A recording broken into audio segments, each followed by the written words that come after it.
Let's get back to that highly anticipated testimony from former special counsel Jack Smith. Yesterday on Capitol Hill, he insisted he acted without regard to politics when he brought criminal charges against President Trump, laying out why exactly he was seeking to take those cases to trial. Smith defended his prosecutions, saying they were meant to withstand any legal scrutiny. President Trump was charged because the evidence established that he willfully broke the law, the very laws he took an oath to uphold. Grand juries in 2 separate districts reached this conclusion based on his actions, as alleged in the indictments they returned. Rather than accept his defeat in the 2020 election, President Trump engaged in a criminal scheme to overturn the results and prevent the lawful transfer of power. After leaving office in January of 21, President Trump illegally kept classified documents at his Mar-a-Lago social club and repeatedly tried to obstruct justice to conceal his continued retention of those documents. Highly sensitive national security information was held in a ballroom and a bathroom. I stand by my decisions as special counsel, including the decision to bring charges against President Trump. Our investigation developed proof beyond a reasonable doubt that President Trump engaged in criminal activity. If asked whether to prosecute a former president based on the same facts today, I would do so regardless of whether that president was a Democrat or a Republican. No one should be above the law in this country, and the law required that he be held to account. With respect to presenting the case that we charged, one of the central challenges was trying to present that in a concise way because we did have so many witnesses. Some of the most powerful witnesses were witnesses who, in fact, were fellow Republicans who had voted for Donald Trump, who had campaigned for him, and who wanted him to win the election. These included state officials, people who worked on his campaign, and advisors. The people who assaulted police officers and were convicted after trial, in my view, and I think in the view of the judges who sentenced them to prison, are dangers to their community. As you've mentioned, some of these people have already committed crimes against their communities again, and I think all of us, if we're reasonable, know that there's going to be more crimes committed by these people in the future. I do not understand why you would mass pardon people who assaulted police officers. I don't get it. I never will. And one thing I want to be clear about today, the case that I investigated and the case we had, it was built to be tried in a courtroom, not in the media. Our case was built to withstand the crucible of litigation, and our assessment was that we had proof beyond a reasonable doubt that would do that. So Republicans on the House Judiciary Committee in their questioning didn't really dispute the facts of either case, not at all, really. They instead focused on the procedural steps he took during the investigation. Jack Smith also puts on his team the people responsible for getting the phone records of dozens of members of Congress. Now, if you sought to do that today, would you be able to get away with that, with asking the judges for a non-disclosure order without telling them these are members of Congress? When we secured these toll record subpoenas, it was done consistent with department policy. You're correct in that that policy has since changed. They changed the policy based upon the actions that you took. Am I on this list? Did you target my records and subpoena my phone toll records? My understanding is your records were subpoenaed by prosecutors before I became special counsel.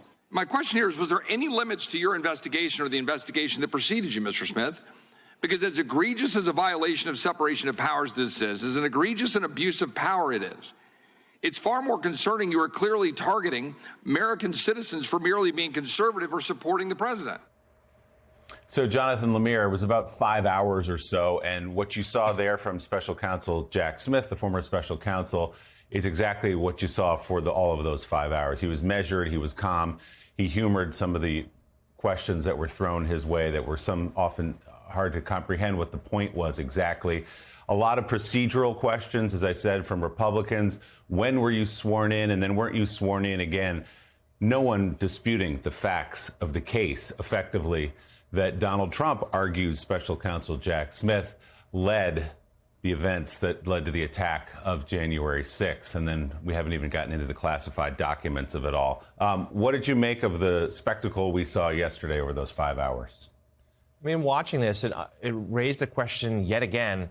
Why did Republicans want to do this? I mean, and the answer is because they were taking their marching orders from the White House and people close to the president, a decision based on hubris, that they thought that if they put Jack Smith out there, that they could expose lawfare. They could expose that Jack Smith and this whole investigation was biased, criminally biased against President Trump, that there was never a there, and that this was the deep state trying to undo him. But instead of doing that, and Willie, you're right, the Republican attacks were mostly bogged down on procedural matters that most viewers wouldn't care about.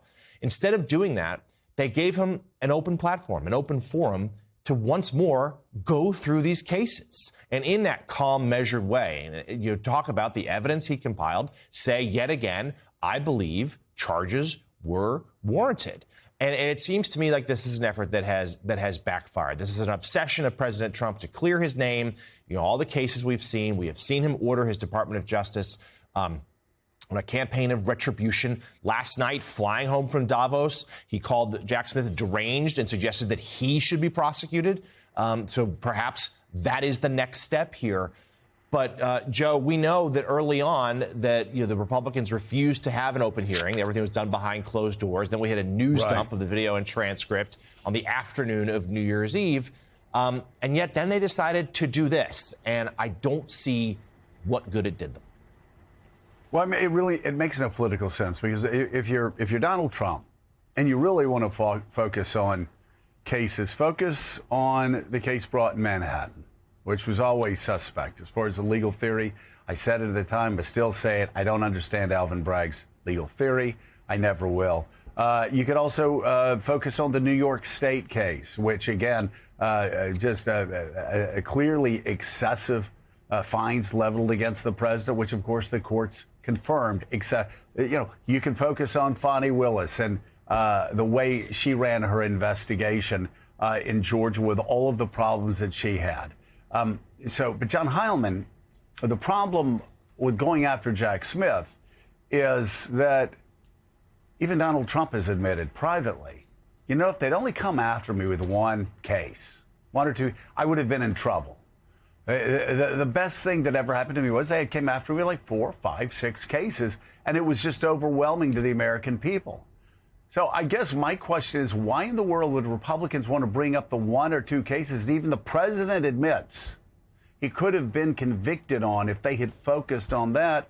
And why it's so stupid for the Republicans to give Jack Smith free time to explain, no, this wasn't me. The grand juries in 2 different places said that the president needed to be indicted. The witnesses against the president were all of his former Republican workers, Republican staff members, workers at Mar-a-Lago.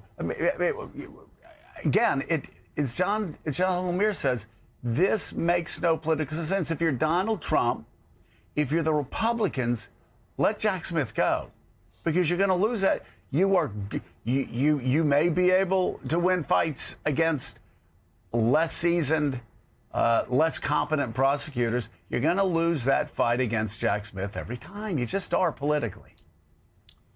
I think, Joe, that there are a few things going on here. I mean, one is the thing Lemire said a second ago about how, the Congress has shown over and over again that if Donald Trump wants something to happen, they are going to comply. So that's the first. The starting point is no one.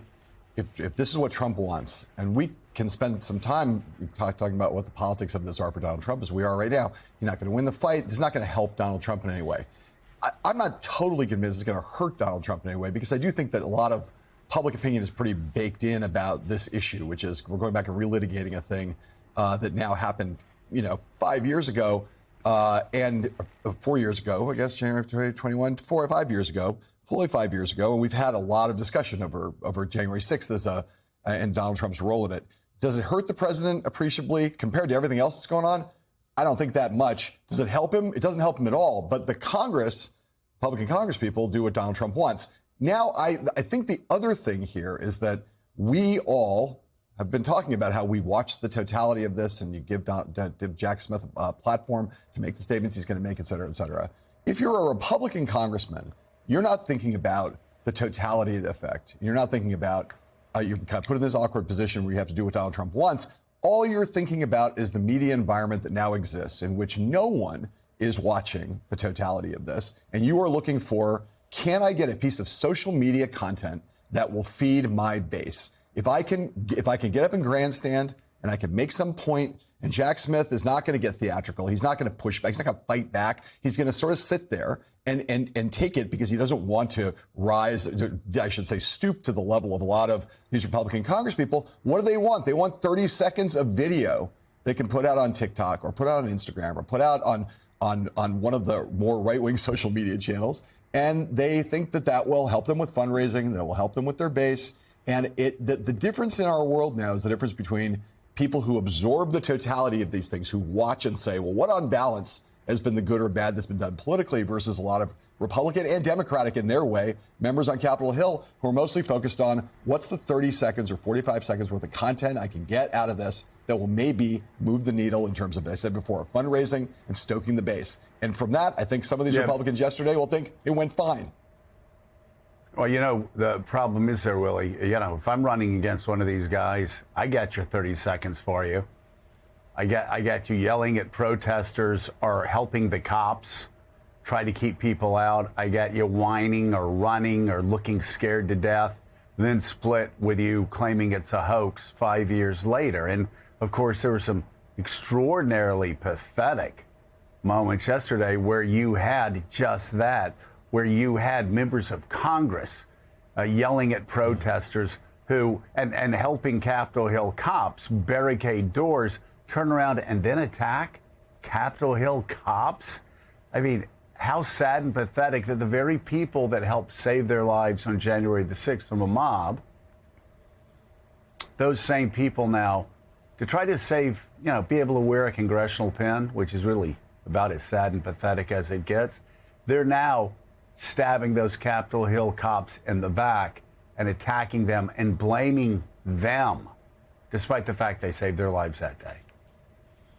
Yeah, and remember, this is all in the context of many of these members and the administration criticizing protesters, most of them peaceful in places like Minneapolis, for protesting against police officers there, and yet not a word about what happened on January 6th to those officers. In fact,